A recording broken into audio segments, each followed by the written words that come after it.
പിന്നെ നല്ല ദീന് ഖിദ്മത്ത് ചെയ്യാൻ അള്ളാഹു തൗഫീഖ് ചെയ്യട്ടെ. നമ്മൾക്ക് ഹൃദയത്തിനെ ശുദ്ധീകരിക്കാൻ വേണ്ടി നമ്മൾ ശ്രമിക്കുക. ഞാൻ എല്ലാ സ്ഥലത്തുനിന്നും പറഞ്ഞതാണ്. ഞാൻ വേറെ കാര്യങ്ങളൊന്നും പറയില്ല. കാര്യങ്ങളൊക്കെ എന്തെങ്കിലും ആവശ്യം ഉണ്ടാകുമ്പോൾ പറയും. മറ്റത് ഞാൻ എപ്പോഴും എല്ലാ സ്ഥലത്തുനിന്നും ഉപദേശിക്കൽ ഇങ്ങനത്തെ കാര്യങ്ങളൊക്കെയാണ്, തസൗഫിനോട് ബന്ധപ്പെട്ട കാര്യങ്ങൾ.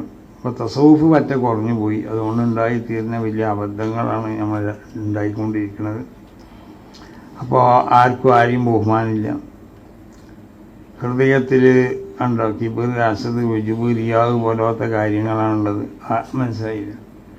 നമുക്കങ്ങനെ എനിക്ക് അങ്ങനത്തെ ഒരു എന്നെങ്ങനെ ദഫ് കൂട്ടിക്കൊണ്ടുവരണം. ഞാൻ ദഫ് കൂട്ടി അല്ല, ആളുകൾ പറയാൻ ഞാൻ ദഫ് കൂട്ടിക്കൊണ്ടു. എനിക്കൊരു കൂട്ടിക്കൊണ്ടേണ്ട ആവശ്യമില്ല. ഞാൻ വേഗം മുന്നിൽ ചാടിപ്പോരല്ല ദഫ് കയറ്റി വരുമ്പോൾ. പിന്നെ തെക്കുവീറല്ല, ഞാൻ ആരോടും തെക്കുവീറെല്ലാം പറഞ്ഞില്ല. തെക്കുവീറിൽ നിന്നാണ് ഇപ്പോൾ ദേഷ്യം. ഞാൻ എനിക്ക് തെക്കുവീർ ഞാൻ എന്താ ചെയ്യുന്ന കുട്ടികളെ ആൾക്കാർ തെക്കുവീറിന് നിങ്ങൾക്ക് ചെല്ലണ്ടെന്ന് പറയാൻ പറ്റില്ല. തെക്കുവീർ നല്ലൊരു സംഗതിയല്ലേ.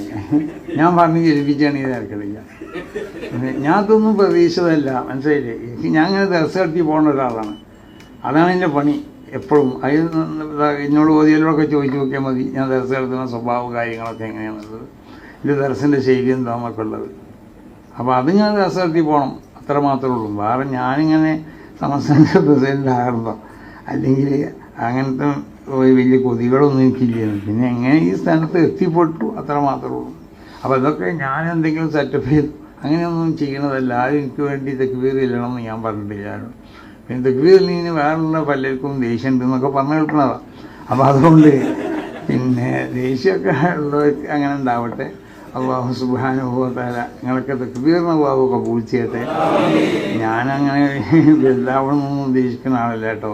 അങ്ങനെ എനിക്ക് ഇന്നോട് തിരിക്കണമെന്നില്ല. ഞാൻ ഇപ്പോൾ ഇവിടെ താഴത്തൊന്നും ഇരുന്നാൽ എനിക്ക് ഞാൻ പറഞ്ഞ ഈ മറ്റേ കൊണ്ടൊന്നും തന്നെ അവിടെ ഇല്ല. കാരണം എന്തുകൊണ്ട് ഓരോ കൊടുന്നു തരുമ്പോൾ ബാഡ് എന്തോ സാധനം ഉണ്ടല്ലോ കൊടുന്നതിന് കൗത്തിലിടുന്നേ. എനിക്കത് ഇടണമെന്നില്ല. ഇട്ടില്ലെങ്കിലും കുഴപ്പമൊന്നുമില്ല. ഞാൻ അവിടെ ഇരിക്കാൻ ഞാൻ നിങ്ങളെ കൂടത്തിൽ ഇരിക്കാമെന്ന് എന്നോട് ഇരിക്കാൻ നിങ്ങൾ അയക്കൂല. അതുകൊണ്ടാണ്. അല്ലെങ്കിൽ ഞാൻ അവിടെ ഇരിക്കുള്ളൂ, ഇവിടെ ഒന്നും കയറി ഇരിക്കൂല. അപ്പോൾ ഏതായാലും നമ്മൾ പിന്നെ തസൗഫിലേക്ക് ഹൃദയത്തിനെ ശുദ്ധീകരിക്കാൻ വേണ്ടി നമ്മൾ ശ്രമിക്കാം. ആ ഹൃദയത്തിനെ ശുദ്ധീകരിക്കൽ ഏറ്റവും വലിയൊരു പണിയാണ്. അതിനൊക്കെ വലിയ നല്ല നല്ല ആളുകളായിട്ട് ബന്ധപ്പെടുമ്പോൾ ചിലപ്പോൾ നമുക്ക് സാധിക്കും. അതിന് പറ്റിയ ആളുകളെ കിട്ടണം. കിട്ടാത്ത കാലത്തോളം അത് ഒരു പ്രയാസം തന്നെയായിരിക്കും. മനസ്സിലായോ? അപ്പോൾ അതുകൊണ്ട് നമ്മൾ ദിക്ർ അതിന് പറ്റിയൊരു ദിക്ർ റുക്നുൻ ഖവിയ്യുൻ ഫീ തരീഖിൽ വസൂലി ഇലൽ ഹഖി തആല എന്ന അള്ളാഹുവിലേക്ക് ചെന്നെത്താനുള്ള ഏറ്റവും പ്രധാനപ്പെട്ട ഒരു ഘടകമാണ് ദിക്ർ. വലുപോലുണ്ട്.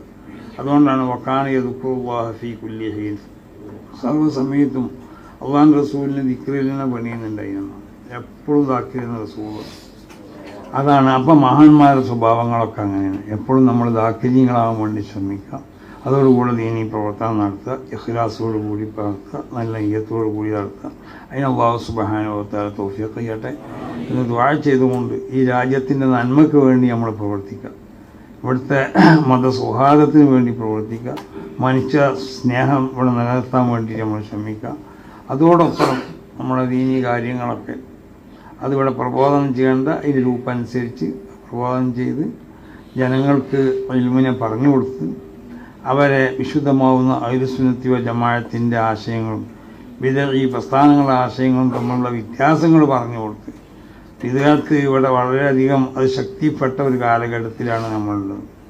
ആ വിദ്യാർത്ഥിനെതിരിൽ നമ്മളെ മഹാന്മാരാവുന്ന ഉസ്താദന്മാർ ശ്രദ്ധിച്ചതുകൊണ്ടാണ് ഇന്ന് ഈ കാണുന്ന നിലക്ക് സുന്നി ആദർശം നമുക്ക് ഇവിടെ പിടിച്ചെടുത്താൻ കഴിഞ്ഞത്. മഹാനാവുന്ന ഷെയ്ഖുന കോട്ടുമുൽ ഉസ്താദ് പറഞ്ഞതുപോലെ മുജാഹിദ് ജമാഅത്തെ ഇസ്ലാമി പോലത്തെ ഇവിടെ കേരളത്തിൽ വരികയും അവരിവിടെ കാട്ടുതീ പോലെ പടർന്ന് പന്തലിക്കാൻ തുടങ്ങിയതാണ്. അപ്പോഴാണ് സമസ്ത കേരള ജമിയത്തുൽ ഉലമയുടെ പണ്ഡിതന്മാരും ഒറ്റപ്പെട്ട മറ്റ് പല പണ്ഡിതന്മാരും അവരുമായുള്ള മുവാലാത്തിനോട് ബന്ധപ്പെട്ടുകൊണ്ട് ഫത്വകൾ ഇറക്കിയത്. അതുണ്ടായിട്ടില്ലെങ്കിൽ അതിവിടെ പടർന്ന് പന്തലിക്കുമായിരുന്നു എന്നാണ്. അപ്പോൾ അതിനെതിരുള്ള വലിയൊരു പ്രതിരോധം മഹത്തുക്കളാവുന്ന നമ്മളെ പൂർവികരാവുന്ന പണ്ഡിതന്മാരിവിടെ ഏർപ്പെടുത്തിയിരുന്നു. അപ്പോൾ അവരിവിടെ ഏർപ്പെടുത്തുന്ന അവർക്കുള്ളതായ ആ റൂട്ടിൽ കൂടി മാത്രം നമ്മൾ സഞ്ചരിച്ചാൽ മതി. അപ്പോൾ ഭൗതികമായ താല്പര്യങ്ങൾ നമ്മൾ കുറക്കുക. വിശുദ്ധമാവുന്ന ഈ ദീനിന് വേണ്ടി വളരെ ഇഖ്ലാസോടു കൂടി നമ്മൾ പ്രവർത്തിക്കുക. സംഘടനയ്ക്ക് വേണ്ടി പ്രവർത്തിക്കുക. സംഘടനയിൽ ഉറച്ചു നിൽക്കുക. പ്രയാസങ്ങളുണ്ടാവും, പല പ്രയാസങ്ങളുണ്ടാവും. അത് പല നിലക്കുള്ള പ്രയാസം, ചിലപ്പോൾ ജോലി ചിലപ്പോൾ ഉണ്ടായില്ല എന്ന് വരും. അങ്ങനെ അതൊക്കെ ഒരു പല ബുദ്ധിമുട്ടുകളോ എല്ലാവർക്കും ബുദ്ധിമുട്ട്. ദുന്യാവ് അങ്ങനെ തന്നെ. റസൂൽ പറഞ്ഞത് എന്താ?